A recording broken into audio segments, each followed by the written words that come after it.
Esta es mi Biblia. Esta es mi Biblia. Y estoy a punto de recibir la siempre viva palabra de Dios. Soy todo lo que dice que soy. Y tengo todo lo que dice que tengo.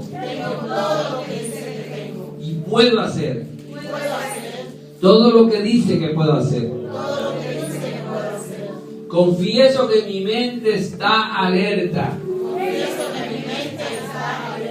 Y mi corazón está receptivo. Y nunca más seré igual. Nunca, nunca, nunca. En el nombre de Jesús. Amén.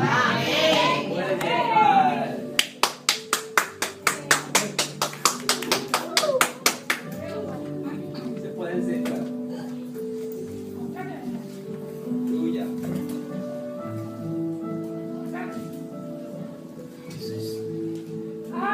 Gloria a Dios. El libro de Hebreo, donde nos habla de los héroes de la fe, donde nos habla del nuevo pacto, y donde nos habla de todo lo que Jesucristo también hizo por nosotros. Pero yo le voy a hablar del capítulo 2 del libro de Hebreos.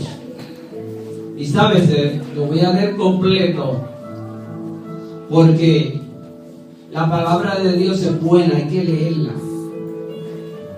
Hay un coro que dice que lámpara es a mis pies tu palabra y lumbrera mi camino.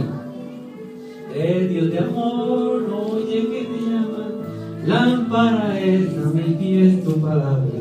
Lámpara es a mis pies tu palabra y lumbrera a mi camino. El Dios de amor, no oye que te llama. Lámpara es a mis pies tu palabra.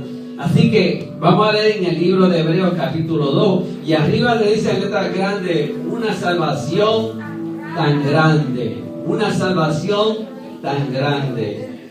Nosotros estamos aquí porque somos agradecidos por lo que Cristo hizo por nosotros.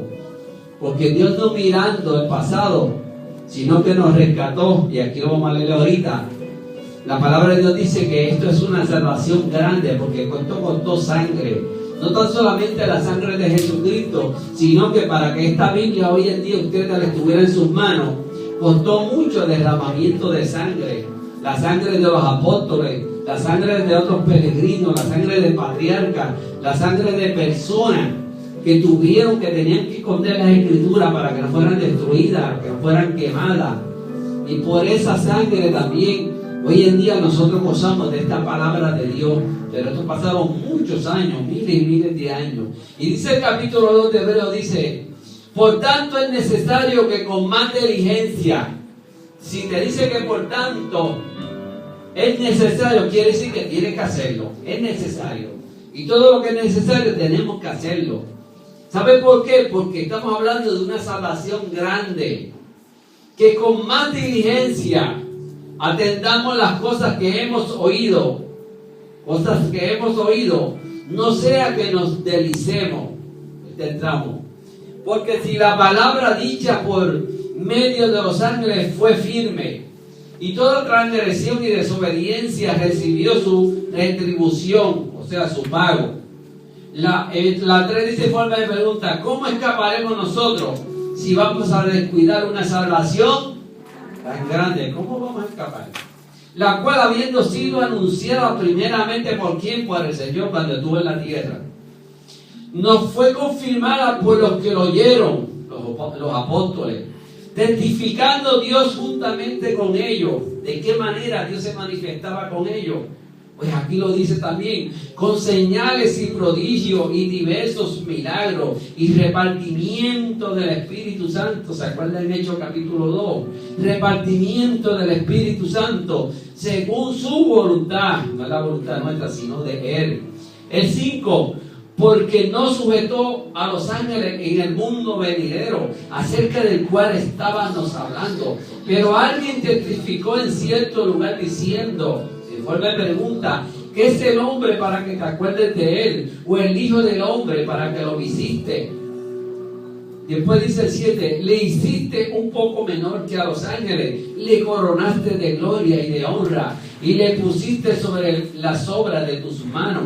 El 8, y todo lo sujetaste bajo sus pies, porque en cuanto le sujetó todas las cosas, nada dejó que no sea sujeto a él. Pero todavía no vemos que todas las cosas le sean sujetas. El 9, pero vemos a aquel que fue hecho un poco menor que a los ángeles. ¿A quién? A Jesucristo, a Jesús. ¿Coronado de qué? De gloria. Esta vez no tiene la corona de espina. Aleluya. Coronado de gloria y de honra a causa del padecimiento de la muerte, para que por la gracia de Dios gustase la muerte por nosotros. El 10, porque convenía aquel por cuya causa son todas las cosas, y por quien todas las cosas, en otras palabras, existen, y que habiendo de llevar muchos hijos, ¿a dónde? A la gloria. Mira cómo dice después, perfeccionarse por aflicciones, el autor de la salvación de ellos. El 11, pero porque el que santifica y los que son santificados de uno son todos. ¿De quiénes somos? De uno, de Cristo. Por lo cual no se avergüenza de llamarlos hermanos, diciendo, anunciaré a mis hermanos tu nombre, y en medio de la congregación yo te alabaré. Y otra vez confiaré en él de nuevo. Y he aquí yo y los hijos que Dios me dio. El 14, así que por cuanto los hijos participaron de carne y sangre, él también que participó de lo mismo, para destruir. ¿Por qué Jesucristo vino a la tierra y lo hizo en forma humana? ¿Para qué? Para esto, hermano. Una de las cosas, aparte de la salvación, para destruir por medio de la muerte aquel que tenía el imperio de la muerte. ¿Quién era?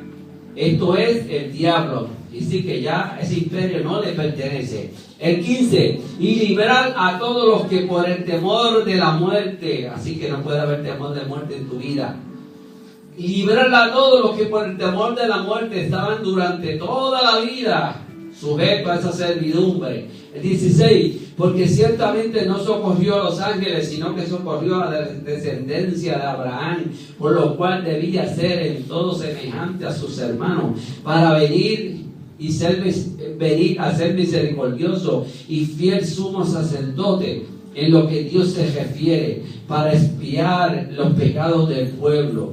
Y el 18, pues por cuanto él mismo padeció siendo tentado, es poderoso para socorrer a quienes, a los que son.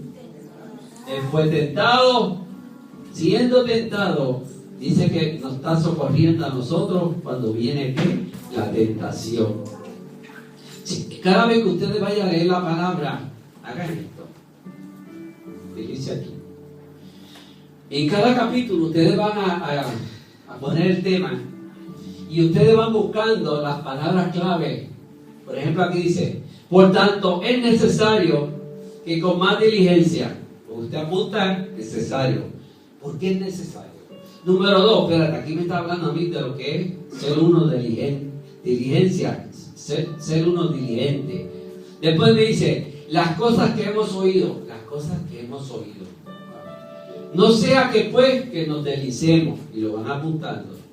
Después le siguen sacando, esto es escudriñar la palabra, porque la palabra dicha por medio de los ángeles fue firme, y su transgresión, o sea, que la palabra que Dios no perdonó ni aún a los ángeles, que hoy en día son demonios, los que el enemigo se ganó, sino que ellos recibieron su retribución, o en otras palabras, su pago.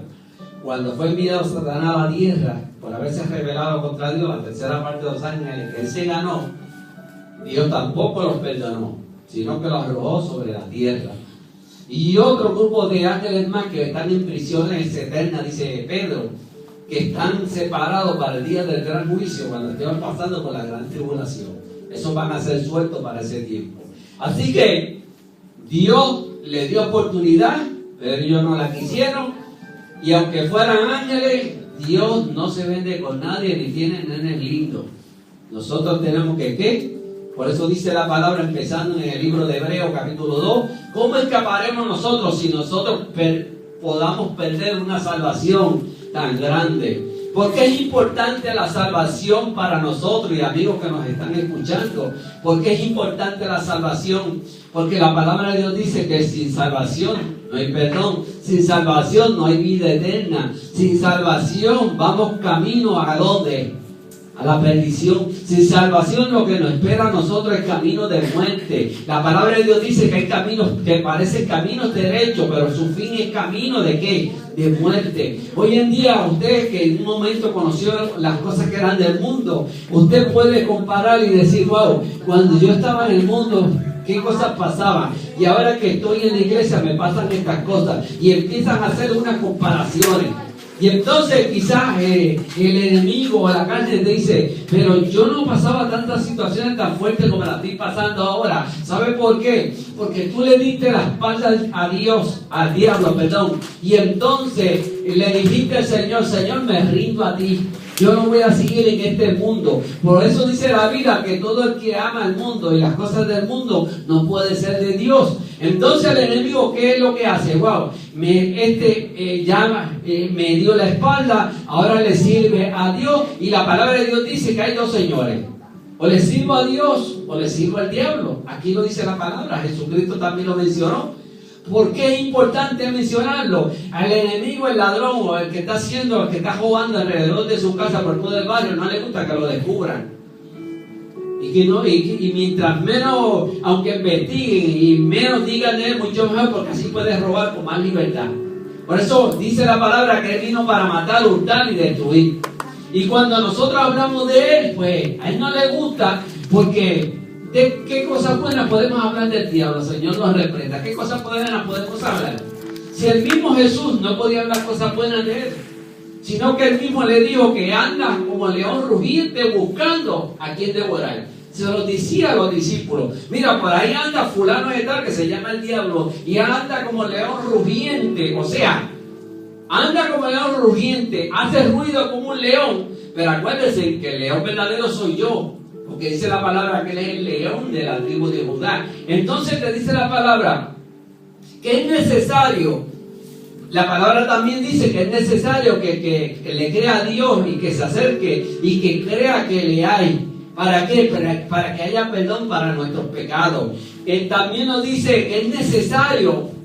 ¿Qué más le podemos sacar que es necesario? Es necesario que yo también me congregue. Es necesario que yo también busque de Dios. Es necesario que yo tengo que escapar por mi vida. Es necesario como si Dios me estuviera a mí dando una orden. Es necesario, ¿por qué? Porque si yo sigo en la vida en que yo llevaba antes, mi vida se hubiera perdido. ¿Cuántas personas hoy en día pueden decir, si yo no hubiera venido a los caminos del Señor, mi familia no hubiera salva, mis hijos no estuvieran en la iglesia? Yo mismo podría decir, si mis padres no hubiesen buscado a Dios a tiempo, los hijos que él tuvo, incluyéndome a mí, ¿en qué camino nosotros estuviéramos andando? Si es que estuviéramos andando todavía con vida. Así que es bien importante ese paso que un padre puede dar. Y la mejor herencia, se lo puedo decir, se lo seguiré repitiendo todo el resto de mi vida. No es el terreno donde mi padre me dejó para hacer mi casa. La mejor herencia que usted le puede dejar a sus hijos es que usted lo deje en los caminos de Dios, en una iglesia, en un lugar donde se alabe a Dios, donde usted le enseña el principio, donde usted le enseña el conocimiento de la palabra de Dios, que usted en su casa le pueda repetir, como dice Moisés. Dios le dice a Moisés que se lo diga a los hijos de Israel, y esta palabra que te mando hoy quiero que se la repita por la mañana, mediodía, por la tarde, y en todo momento ahí hablándoles de la palabra de Dios, acordándole. Mis padres murieron de esta manera. Y de esta misma manera, usted tiene que hacerlo con su familia. Hoy no quiere ir a la iglesia, acuérdate que Dios todavía te ama. acuérdate que el Señor todavía te está llamando. Por más rebelde que usted lo vea, por más perdido que usted lo vea, siempre la bendición de usted como padre sobre ese hijo. Y siempre pensando, no importando en el camino en que usted lo vea, siempre pensando cómo usted lo va a ver en el futuro, cómo usted lo va a ver buscando de Dios. No importa la noticia que usted le dé, siempre pensando que un día Dios lo va a sacar de donde esté. Es necesario, después dice, ¿por qué? Porque tenemos que hacerlo con diligencia, hay que hacerlo con diligencia, o sea, diligente, o sea, que usted tenga interés. Diligente, que usted tenga interés en lo que usted está haciendo, lo que yo vaya a hacer para Dios. Si yo voy a cantar, tengo que hacer lo que me guste. Si yo voy a danzar, yo voy a hacer lo que me guste. Si yo voy a hacer cualquier cosa en la iglesia, en la obra del Señor, yo tengo que hacerlo con anhelo, yo tengo que hacerlo con amor. Si yo voy a hacer trabajo personal, yo tengo que hacerlo con amor. Aleluya. Ayer, gracias a Dios, Dios me dio el privilegio de ir a la casa de un hermano, ¿verdad? Y ayudar en algunas cositas. Y yo estaba haciendo este trabajo en esta casa como si a mí me estuvieran pagando. O sea, que en ningún momento yo lo hice porque había pensando, esto es dado, esto es de gratis. No tan solamente llevé los materiales, sino que también hice trabajo como si a mí me estuvieran pagando de calidad. Porque quien me paga a mí, ¿quién es? Es Dios. La palabra de Dios dice, cuando tuve hambre me diste de comer, cuando tuve sediento. O sea, lo que yo estoy haciendo lo hago para Dios, sin que si no me quieren decir gracias, amén, como quiera lo estoy haciendo para el Señor. Lo mismo en la iglesia, el papelito que usted recoge, gracias Dani porque limpiaste la iglesia en esta semana. La puse inmaculada. Todo lo que usted está haciendo, amén, y aunque no lo digan, nos dé gracias porque lo hice para Dios. Y acuérdese una cosa, que cuando estaban buscando a Jesús, que se le perdió a María y a José, ¿dónde lo encontraron? Después de 3 días de camino? Lo encontraron hablando con los doctores de la ley en una sinagoga. Ellos le dijeron, muchachos, te hemos buscado, ¿dónde tú estabas? ¿Por qué te perdiste? ¿Y sabe qué Jesús le dijo? Le dijo a su padre, en los negocios de mi padre me conviene estar. Y estos son negocios del Señor, todo lo que usted haga para la obra de Dios. Por eso es necesario hacerlo. ¿Por qué? Porque si usted fuera a pagar, estamos hablando de una salvación tan grande. O sea que Cristo dio su vida por mí y por todo el mundo entero. Por eso es que dice una salvación, pero tan grande, porque le costó su vida. Y todo lo que le hicieron. Entonces, si usted se pusiera a pensar, si usted fuera a pagar lo que Dios, primero su salvación, es bien valiosa. ¿Sabe cuánto vale su alma? Dice la palabra de Dios. Vale más que 7 mundos como este. O sea, usted ve todo el globo terráqueo, no importando el oro y la plata que tenga. La palabra de Dios dice que el alma de cada ser humano vale más que toda la creación entera. 7 veces más. Por eso el enemigo nos da duro, por eso el enemigo trata de arrancarnos la cabeza, por eso el enemigo se tira con todo lo que tiene. Pero si él se tira con todo lo que tiene, también Dios se tira con todo lo que tiene también. Aleluya. Dice la palabra que Dios envía ángeles guerreros. Dice la palabra que no estamos solos. Dice la palabra que Dios nos da la victoria por medio de Jesucristo. Dice la palabra que nosotros vamos a vencer en el día malo. Dice la palabra que Él fue tentado en todo. Pero ¿para qué? Para librarnos nosotros también de qué? De la tentación. Por eso el Señor le dijo, si ustedes ven que van a pasar las aflicciones, recordar que yo he vencido al mundo. Nos está diciendo, mira, yo también pasé por esto. Y dice la palabra aquí también nos dice que tenemos que atender las cosas que hemos oído. Ahora sigue narrando en el texto. Tenemos que atender las cosas que hemos oído. Son los discípulos que están hablando, que están narrando, porque ellos escucharon todo lo que Jesús dijo. Y ellos dicen, no, tenemos que atender esas cosas. Al principio la palabra se corría a través verbal, pero se llegó un momento dado en que ellos dijeron, espérate, la iglesia dijo, esto tiene que escribirse. Y ahí que se empiezan a recopilar todos los dichos por Jesús y por los apóstoles, hasta que poco a poco se fue complementando el Nuevo Testamento. ¿Por qué? Porque tenemos que atender las cosas que hemos oído. La palabra dice que la fe viene ¿por qué?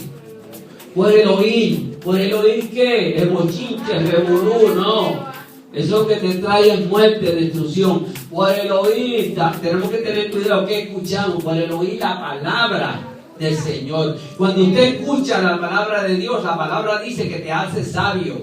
Cuando usted escucha la palabra de Dios, eso hace que te enriquezca, te enriquece. Cuando usted escucha la palabra de Dios, usted crece espiritualmente. Cuando usted escucha la palabra de Dios, en un momento dado, cuando Nehemías está levantando los muros en Jerusalén, y en medio de todos los escombros que habían allí en el suelo, en medio de todos los ladrillos, en medio de toda la madera que quedaba, y algunas quemadas y otras no, dice que encontraron los rollos de la ley, los rollos que hablaban del principio, desde la creación, desde Moisés, y dice que no se habían quemado, que estaban limpios. Y cuando ya los muros estaban a mitad, llegaron un momento dado en que ellos sacaron espacio, que fue Esdras, que era el sacerdote, y sacaron espacio y convocaron a todo el pueblo, que eran más de 60,000 personas que ya habían para aquel entonces.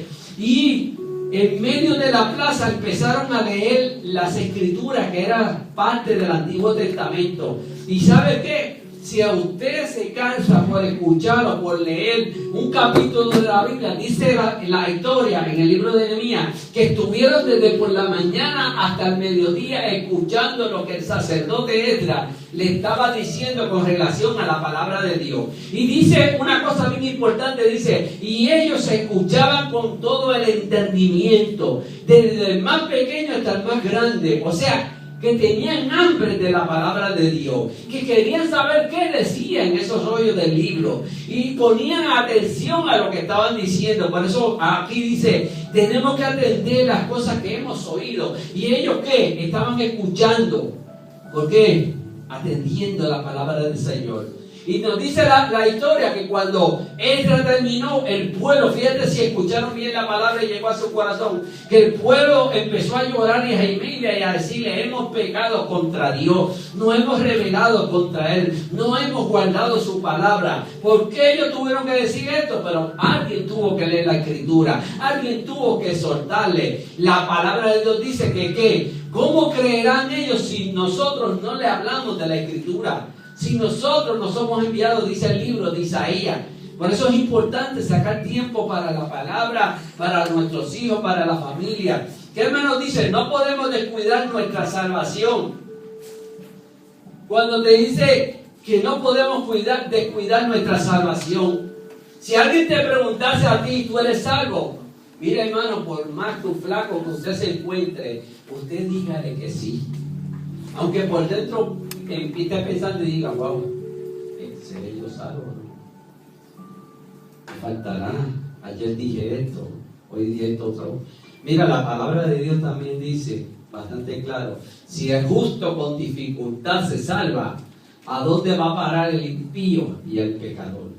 Quiere decir que hay salvación y hay condenación. Y si nosotros nos salvamos con dificultad, ¿qué será de aquel que no busca de Dios? ¿Qué será de aquel que en este camino de la vida está caminando impíamente y no saca momentos ni siquiera para encomendarse al Señor, ni siquiera para dar gracias?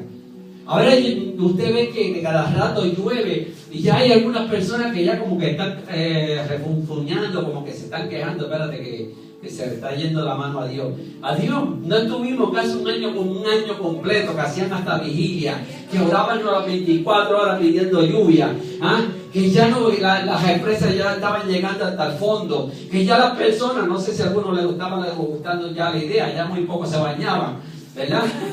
Y ahora que hay mucha agua, como que ya se estaban acostumbrando a aquel ambiente, pero ahora van a tener que volver de nuevo a como se bañaban antes, porque ahora el agua llegó a su nivel. Y gracias le damos a Dios, porque cuando Dios dijo, te voy a enviar agua, como le dijo al pueblo de Israel, ustedes quieren carne, pues le voy a enviar codornices. Desde por la mañana hasta por la tarde van a estar recogiendo pollo a todo lo que da. Pero les voy a dar carne no por un día, ni dos, ni tres, sino por un mes completo, para que vean que yo soy Dios.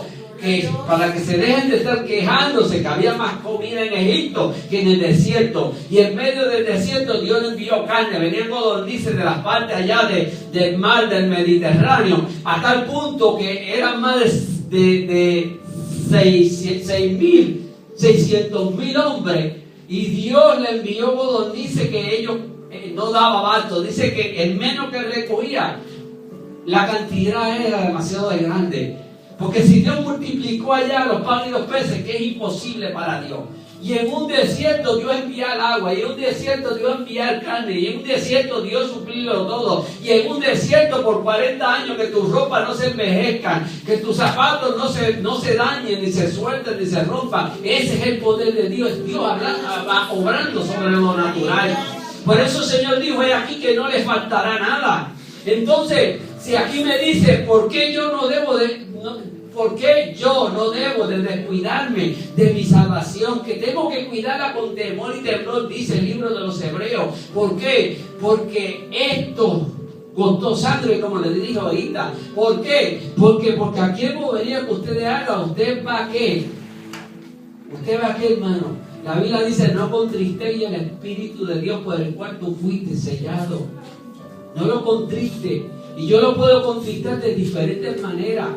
Dentro de mí, cuando usted vea que le pasan cosas, usted tiene que pensar que dentro de usted está el Espíritu Santo. ¿Escucharon bien? Cuando usted recibió a Jesucristo en su vida, usted no recibió a Juan del pueblo ni a nadie. Usted recibió el Espíritu de Dios en su vida. Y dice la Biblia que tú fuiste sellado para el día de la salvación. Y si fui sellado para el día de la salvación, cuando yo le entregué mi vida a Cristo, por eso ahora la palabra me dice, cuida tu salvación con temor y temblor. Por eso la palabra ahora me dice, tiene que atender con diligencia las cosas de Dios. Muchas veces atendemos más con diligencia lo que no es de Dios que lo que es de Dios. Lo que no es de Dios. Sin embargo, el que me da todo, hay un dicho que dice que la luz de adelante a la calumbra. Y muchas veces nos gusta más la de atrás que la de adelante. La luz de adelante. Pero para las cosas de Dios, si pudiéramos decir lo mismo, la luz de adelante a la calumbra, ¿verdad? Y si Dios es luz, vamos a darle prioridad a las cosas de Dios. Vamos a hacer lo que Dios dice. La palabra de Dios dice que Dios se va a encargar del resto. Y voy terminando, dice, la palabra fue confirmada por medio de quién, por el Señor, por los que oyeron. ¿Por medio de qué? De testimonio. Habían señales, habían prodigios. Prodigio significa exceder de los límites de la naturaleza. Es como si fuera lo sobrenatural. Ustedes han visto cuando dicen que un niño prodigio, que todavía no ha llegado a los 20 años y ya está en la universidad. Prodigio, cosas grandes que el hombre nunca ha visto en su vida. Por eso las personas tenían que decir quién es este hombre que con tanta palabra, con tanta elocuencia, con tanto poder enseña. Si aún en todo Israel y Jerusalén no hay encontrado una persona que hable como él. Por eso Jesús cuando hablaba la gente escuchaba. Jesús cuando enseñaba a la gente estaban atentos. Jesús cuando sanaba en todo el mundo estaba perplejo mirando. ¿Lo sanará o no lo sanará? Y Jesús, ¿qué hacía? La gente tenía que decir, wow, tremendo, esto está tremendo. Y esto hacía que la gente cada día se añadiera más al grupo de los que iban a ser salvos. Vemos después en el libro de los Hechos que viene con este mismo poder, los apóstoles. Y dice que con gran poder y con grandes señales, ellos hacían delante de todo el pueblo. De tal forma que decían, pero este no es Pedro, este no es Juan, estos no son personas igual que nosotros. Sí, nosotros somos iguales que ellos. Pero ¿sabe cuál es la diferencia entre uno que le sirve a Dios y que no le sirve a Dios? Es que dentro de mí, en medio de las debilidades, en medio de las dificultades, en medio de toda la flaqueza que yo tengo, el Espíritu de Dios muere en mi vida. Y como el Espíritu de Dios muere en mi vida, Dios tiene que manifestar su poder y su gloria. No importando que Neftalí se encuentre hecho pedazo, no importando cuán fuerte le dé la vida, no importando cuán dura sea el dolor o la enfermedad que venga en ese momento, es que Dios se glorifica en medio de nosotros. ¿Para qué? Para Él perfeccionarse. Pablo decía un momento dado, me quedan algunas debilidades, Señor, quítamela. Y el Señor le dijo, Pablo, no te la voy a quitar porque en tus debilidades yo me glorifico. O sea, aún en la enfermedad Dios se glorifica en tu vida. Porque si hay momentos que uno dice, Señor, hay gente que dice, yo quisiera estar sano completamente, pero todavía no es la voluntad de Dios. Dios lo puede hacer. Por eso dijo el Señor, dice la palabra, ¿cuántos leprosos había en el Antiguo Testamento en el tiempo de Naamán? Y solo uno fue sanado. Uno. Y lo mismo pasaba en la vida de Jesús. Podían haber otras mujeres más con derrame de sangre y solo una fue sanada. Lo importante, hermano, es permanecer en los caminos de Dios, ser diligente, coger las cosas de Dios en serio. Y tú tienes que entender en esta mañana que la salvación es algo bien hermoso. Que la salvación, como dice por ahí un coro que dice, la salvación es algo que se siente. La salvación no es algo emocional. La salvación es lo que te hace a ti reír, lo que te hace a ti llorar, lo que te hace a ti todavía permanecer en los caminos de Dios, lo que te hace a ti buscar el que está necesitado, lo que te hace a ti invitar a otros para la iglesia. ¿Por qué? Porque tú das por gracia lo que por gracia tú recibes. Tú das por gracia lo que por gracia tú recibes. Si tú fueras a pagar al Señor por esa salvación, no vas a tener dinero. Si tú fueras a pagar a Dios por ese milagro, esa operación que te iban a hacer a ti, tú no ibas a tener el dinero para hacerlo. Sin embargo, el Padre Segundo, Dios lo hace contigo. Eso es sin las hospitalizaciones. Eso es sin el riesgo que se puede uno coger en un hospital, o una bacteria que entre, o en el tiempo que yo vaya a estar hospitalizado, o cómo, porque a veces hay malas prácticas también. Sin embargo, Dios viene y lo hace. Dios viene y lo hace, y tú ni siquiera lo sientes. Y cuando van a buscar la pelota no está, y cuando van a buscar el cáncer no está, y cuando van a buscar lo que sea no está. ¿Cómo? ¿Qué dice la gente? ¿Quién lo hizo? Como Dios, aquella técnica. Pero ¿cómo tú lo hiciste? Yo le dije, yo no lo hice, lo hizo el Señor. Yo no lo hice. La piedra está ahí en casa.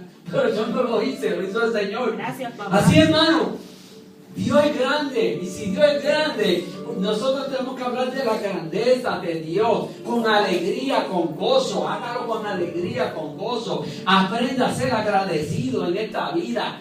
Si los cristianos, la mayor parte de ellos fueran agradecidos, todas las iglesias hoy en día estuvieran súper llenas, tuvieran gente afuera esperando para entrar. Si aprendieran a ser agradecidos. Usted sabe lo que es, porque la palabra lo dice, que Dios es bueno. ¿Usted se atreve a decir en esta mañana que Dios es bueno?